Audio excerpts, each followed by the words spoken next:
Queridos irmãos, todos que nos acompanham dia após dia pela internet, nós somos a equipe de ministros da sede da Primeira Igreja Batista em Divinópolis, um time de servos do Senhor a seu serviço. Estamos juntos aqui, eu, pastor Tarcísio Guimarães, o pastor Petrônio Borges, nosso ministro da área de formação cristã, Igor Soares, nosso seminarista, que é o ministro de juventude, e o nosso ministro de música, Rogério Souza. Nós queremos dar a você as boas-vindas a esse momento de oração e de meditação na palavra, chamando você para que juntos continuemos caminhando como igreja do Senhor. Nós vamos orar e nesse momento com o nosso querido pastor Petrônio, nós vamos suplicar ao Senhor em favor de toda a terra. Nosso amado Deus, mais uma vez, Senhor, estamos juntos, agora unidos através desses meios de tecnologia, de informação com o teu povo, que se chama Primeira Igreja Batista em Divinópolis. Estamos aqui, ó Deus, para interceder, ó Pai, pelo mundo nesse momento, interceder pelas vítimas da Covid-19. Deus, queremos apresentar vítimas dessa doença em todo o mundo. Nós recebemos notícias, ó Deus, que vêm de longe, mas aqui em nosso país, ó Deus, nosso estado, já temos visto, ó Deus, tristemente, o resultado dessa enfermidade, ceifando vidas. E nós pedimos, ó Deus, e clamamos pela tua misericórdia. Nós sabemos o teu infinito amor. Sabemos que o Senhor é um Deus que nos concede graça, é um Deus que nos livra, e é um Deus que ouve a nossa oração. Ó Pai, nós não queremos em nenhum momento questionar a tua bondade. Mas estamos aqui, ó Deus, nos colocando no lugar de familiares, de filhos, de esposas, de parentes, ó Deus, dessas vítimas. Queremos pedir ao Senhor, que é o Senhor de toda a criação, é o Senhor de todos os organismos, e o Senhor pode, ó Deus, pôr um freio nesse vírus. Nós cremos, ó Pai. Cremos também que o Senhor nos tem dado, como humanidade, inteligência, recursos. Por isso pedimos ao Senhor, agora pela vida dos profissionais da área de saúde. Ó Deus, são pessoas que têm arriscado as suas vidas, muitos deles, ó Deus, adoecendo também e até morrendo. Pedimos ao Senhor por esse batalhão de pessoas que são capacitadas, mas que estão dando de si agora nesse momento. Pedimos assim, ó Deus, nesse momento, pelas vítimas e pelos profissionais de saúde, que o Senhor possa abençoar a todos. A nossa igreja, ó Pai, pedimos também para aqueles irmãos que estão enfermos por outros motivos. Nós temos notícia de muitos irmãos, ó Deus, que estão enfrentando enfermidades, outras. Pedimos ao Senhor que estenda a tua cura. Nós pedimos, ó Deus, porque não temos ninguém a quem recorrer que seja poderoso, que seja perfeito como o Senhor. Por isso, rogamos a Ti, na confiança de que o Senhor nos ouve e nos responde. E oramos assim em nome de Jesus. Nós leremos a palavra do Senhor no Salmo 119, versículos 1 a 10. O nosso ministro de juventude nos conduzirá nesse momento. A sua Bíblia, no Salmo 119, os versículos de 1 a 10, para que possamos ler juntos a palavra de Deus. Ela nos diz assim: Bem-aventurados os irrepreensíveis no seu caminho, que andam na lei do Senhor. Bem-aventurados que guardam as suas prescrições e os que buscam de todo o coração. Não praticam a iniquidade e andam nos seus caminhos. Tu ordenastes os teus mandamentos para que os cumpramos à risca. Tomara sejam firmes os meus passos para que eu observe os teus preceitos. Então, não terei de que me envergonhar quando considerarem todos os teus mandamentos. Render-te-ei graças com integridade de coração quando tiver aprendido os teus retos juízos. Cumprirei os teus decretos, não me desampares jamais. De que maneira poderá o jovem guardar puro o seu caminho? Observando-o segundo a tua palavra. De todo o coração te busquei, não me deixes fugir aos teus mandamentos.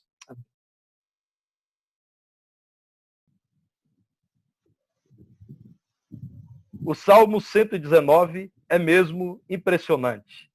É o mais longo dos salmos, com 176 versículos.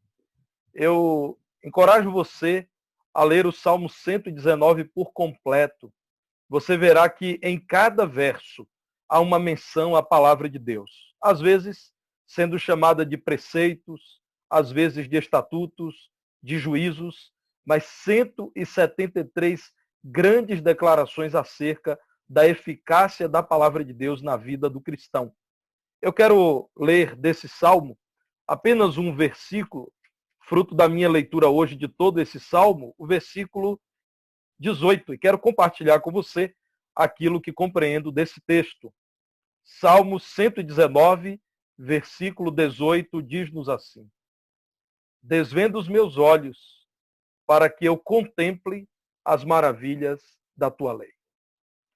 Sempre que passo por exame oftalmológico, preciso dilatar as pupilas. Todo ano eu preciso passar por esse exame para revisar a condição dos meus olhos, a pressão do globo ocular, o grau que utilizo nos óculos. E sempre, ao sair da clínica oftalmológica, a cidade está diferente daquilo que vi antes do exame. Com a pupila dilatada pela ação do colírio, eu não consigo enxergar com clareza cada palavra que está inscrita nos veículos, nos imóveis. Eu não consigo contemplar uma parte da natureza, não consigo distinguir com exatidão as cores. Os meus olhos estão com uma venda. Os meus olhos estão, de certo modo, limitados em suas funções por conta da ação do colírio, a presença desse elemento químico nesse órgão. Às vezes, é o que acontece na vida cristã. As maravilhas da lei de Deus continuam à nossa frente. E não as enxergamos porque os nossos olhos estão com as vendas do pecado, impedindo-os de enxergarem as maravilhas do Senhor. Pode ser que você não esteja mais enxergando a maravilha da vida cristã, porque os seus olhos precisam ser desvendados, precisam ser colocados de volta na configuração que o Senhor estabeleceu para os seus olhos. A oração do salmista impressiona. Ele que louva a Deus pela excelência da sua palavra, pela maravilha dos seus juízos, diz ao Senhor: desvenda os meus olhos, Senhor, para que eu possa contemplar, para que eu não deixe de ver as maravilhas da tua lei. Eu entendo que o pecado desvenda os nossos olhos a ponto de não enxergarmos as maravilhas da lei de Deus. E com a venda do pecado sobre os olhos, deixamos de ser gratos ao Senhor pela palavra. Palavra que nos orienta em todo tempo. Palavra que nos transmite o ensino do nosso Senhor e Salvador Jesus. Palavra que nos fala das bênçãos da redenção, das bênçãos que nos advêm com os livramentos e a provisão do Senhor, das bênçãos da eternidade que serão provadas exatamente por aqueles que são salvos por Cristo Jesus. Os nossos olhos precisam ser desvendados sempre que eles estiverem, pelo pecado, sido transformados a ponto de sermos ingratos, de não lembrarmos das maravilhas que o Senhor nos tem reservado e que estão descritas em sua palavra. O pecado gera em nós incredulidade. Quando um crente em Jesus não consegue mais compreender que aquele que busca, alcança, que aquele que bate verá a porta se abrir, que aquele que pede, recebe, é porque os olhos estão com as vendas do pecado, impedindo esse cristão de enxergar aquilo que deve ser digno de todo crédito. Quando um crente deixa de crer que as tribulações produzem paciência, a paciência produz a perseverança produz a esperança. Quando um crente deixa de ver a maravilha de ter uma família, de ser membro de uma igreja local, de ter vida, a maravilha do Espírito Santo habitando em sua vida, a maravilha da oração, a maravilha da palavra, é porque a incredulidade passou a tomar conta dos seus olhos. Ele precisa orar dizendo, Senhor, desfaz as vendas dos meus olhos, desvenda os meus olhos para que eu veja as maravilhas da tua lei. A insensibilidade espiritual, a murmuração, a incredulidade, a falta de memória acerca de tudo que o Senhor já fez, a dificuldade em vibrar com os grandes testemunhos bíblicos acerca da fé em Deus, dos livramentos do Senhor, a dificuldade de ter prazer na leitura da palavra e na oração.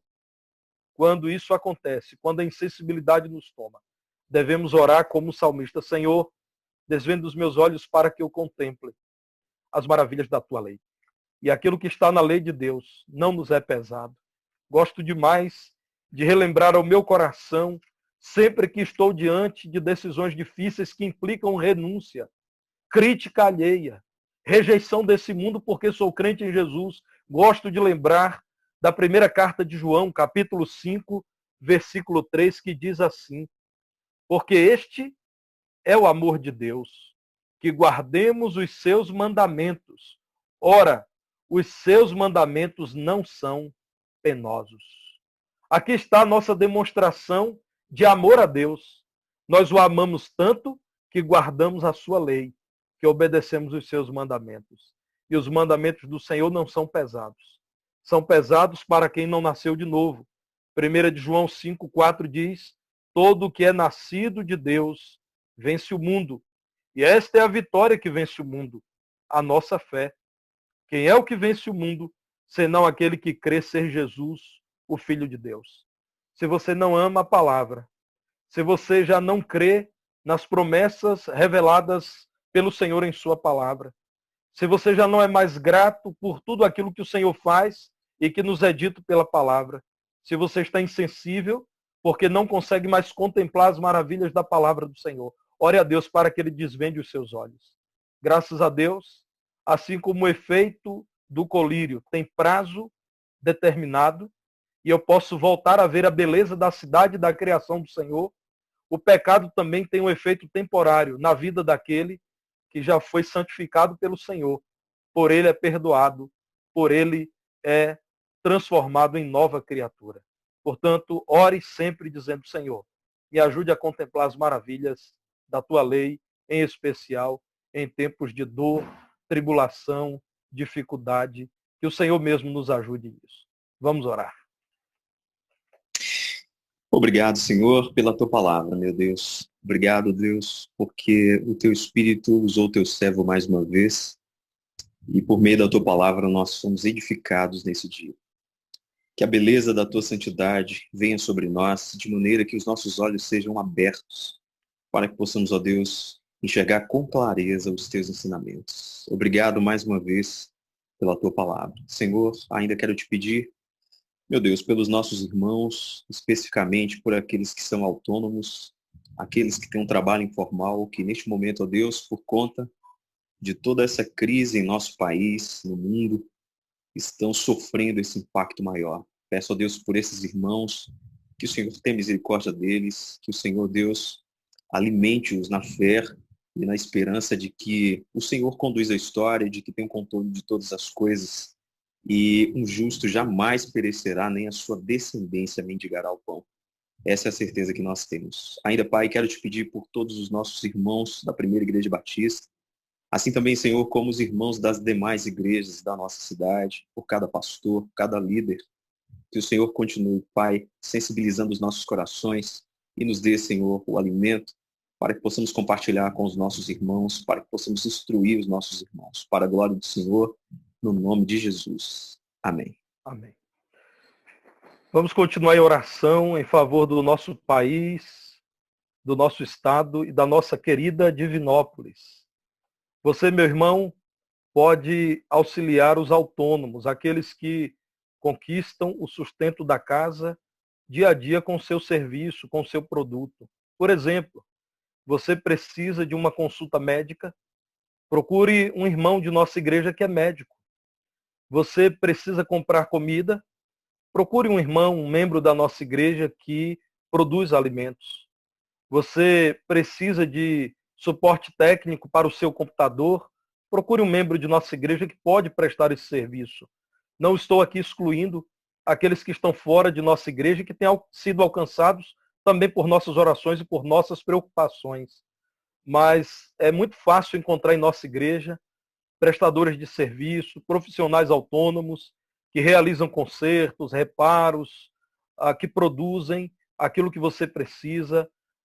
Dê valor a esses irmãos, procure valorizar mesmo o trabalho deles. Eu dou graças a Deus porque a nossa igreja no dia de hoje pôde passar às mãos de 8 famílias cestas básicas e nos próximos dias ofertaremos outras. Meu irmão em Cristo, você que é membro da Primeira Igreja Batista em Divinópolis, continue nos auxiliando financeiramente. Você é membro dessa igreja. Nós não buscamos em outra fonte, não pedimos a outra pessoa, colocamos para você o seu compromisso feito voluntariamente quando você se tornou membro dessa igreja. Por exemplo, hoje, 8 famílias terão pão na mesa, uma cesta básica de excelente qualidade, muito melhor do que aquelas que encontramos nos supermercados, porque você tem sido um membro cooperante com a obra de Deus. E quero também, meus irmãos, continuar estimulando todos que precisarem de algum suporte, algum auxílio da nossa igreja, utilizarem o WhatsApp da nossa igreja. A nossa secretária, a irmã Ruth, está em casa, mas ela está à nossa disposição. Deus abençoe a todos. Fiquem em paz, na paz de Cristo, nosso Senhor e Salvador.